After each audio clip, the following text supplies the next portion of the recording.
Hello there, hi, and thank you ever so much for everyone who comments on the videos so far. I didn't really expect anybody to watch them. It was more like an overflow of emotion and feeling about what's been happening. And it is very emotional, and I'm noticing all the people I'm interacting with on Facebook and Twitter about it, and in private messages. They're very, very emotional, but not emotional like clouded and all over the shop, driven to sort of understand what's happened here, and being so upset that it seems to be just a whole lot of speculation after the event. Anyway, the reason I wanted to do this video is because I had a very nice message, because I've got my email on the YouTube thing. Somebody had watched one of the videos and wanted to focus on the aspect of Dr. A, who's the chap that was meant to be or wasn't her quote unquote boyfriend. She denied it. Apparently he denied it. But they obviously were meeting outside of work. There was obviously an element of flirting going on based on the text messages. He was 17 years older then, so she was 25 then in 2015, 25, 26, which puts him at 43, and he's married, and he's a registrar. But anyway, I wanted to read elements of the email from someone who, and I quite totally respect it, wants to be anonymous, but they were interested in this aspect, and they thought it'd be a good idea if I read out some of these questions about the Dr. A element, and no doubt anybody who's watching, and many of you might know a lot more about that. I've just been reading more about that element of it. I mean, I knew it was part of it, and quite a strong part really, because it's meant to give the motive for Lucy Letby to do these crimes. I mean, I'm putting that in inverted commas, and I'll tell you why in a minute. Because, she's trying to get his attention. She wants him to be there, like in a state of emergency, where they both save babies together to attract him there. I don't believe that. I don't believe that. Anyway, I'm going to get to the questions that the emailer to me very interestingly put down.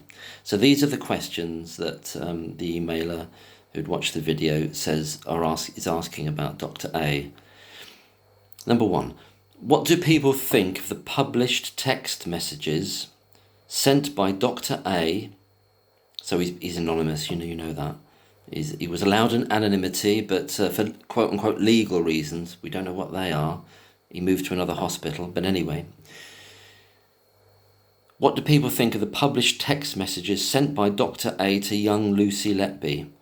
Wasn't she just 22 when she began at the hospital? Well, it depends on which year we're talking about. He arrived at the hospital in 2015, so I've read.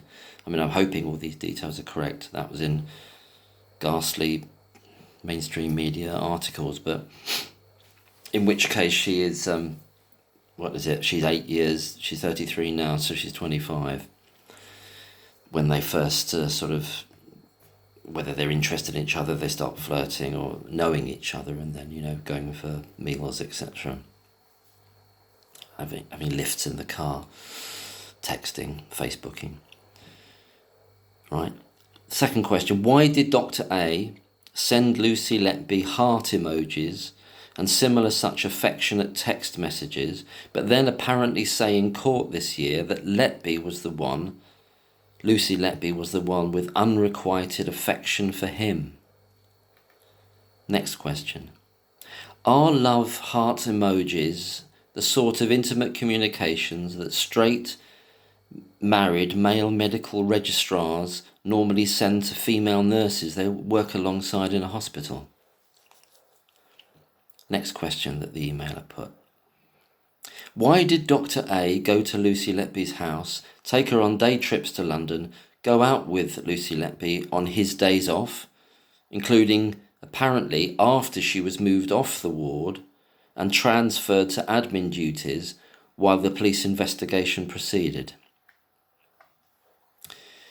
Why did Dr. A reportedly offer Letby his own car for her to drive herself home from work on one occasion? What were his motives? Did Dr. A know all about her husband's fraternising? Sorry, I beg your pardon, I'll start that again.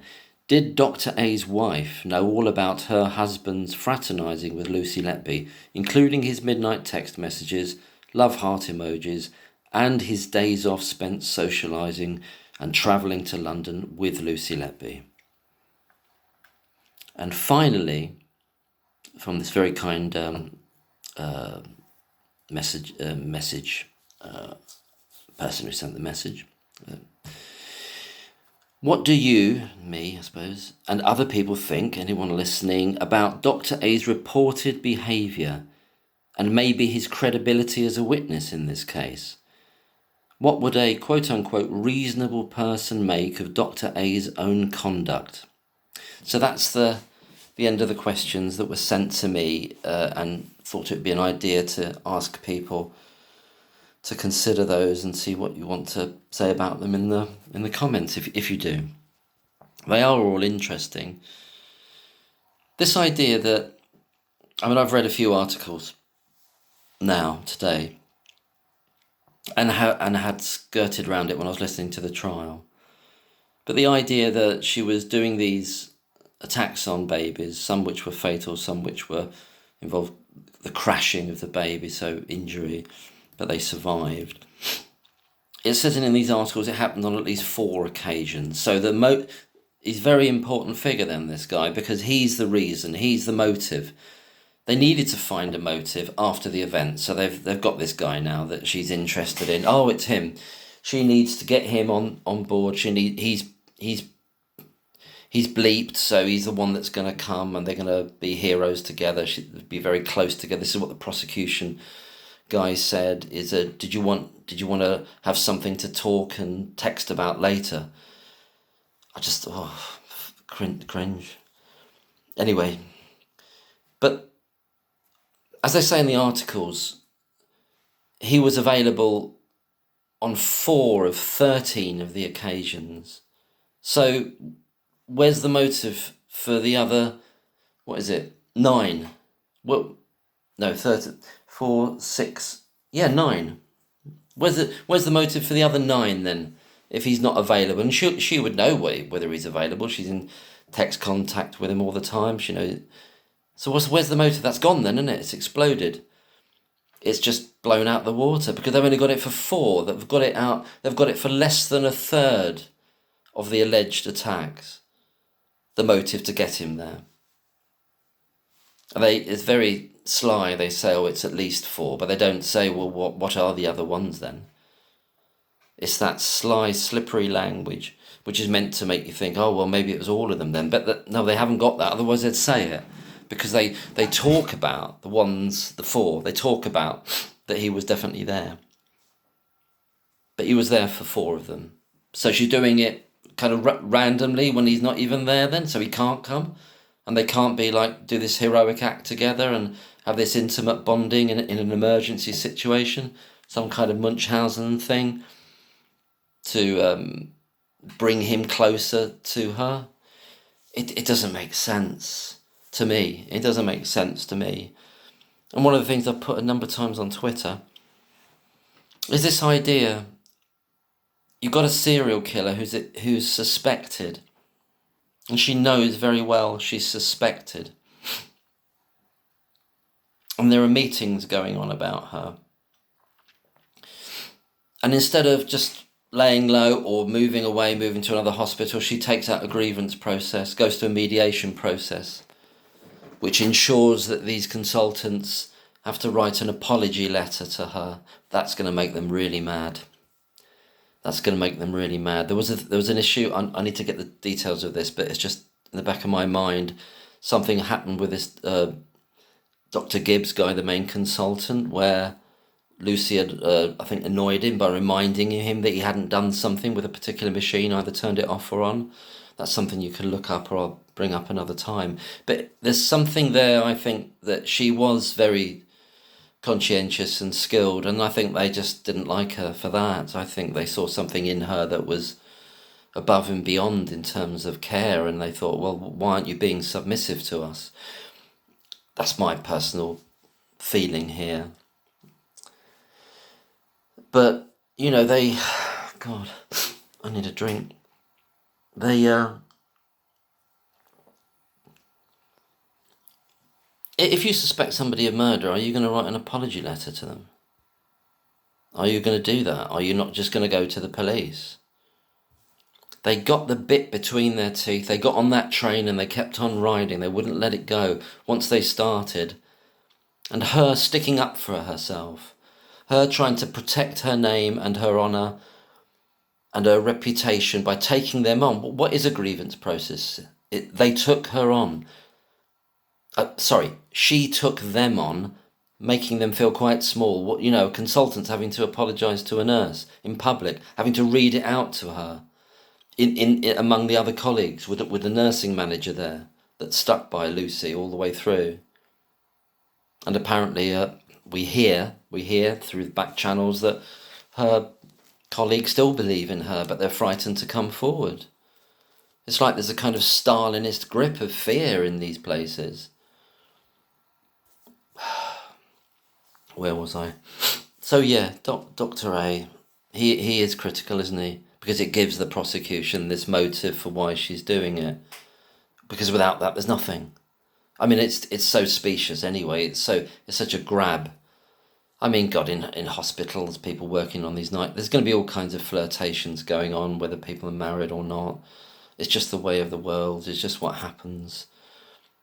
And I felt disgusted reading those bloody, what is it, the Express and the Daily Mail articles, the insinuations, the puerility, the nastiness of them. Because they just say, oh, she had a mystery boyfriend.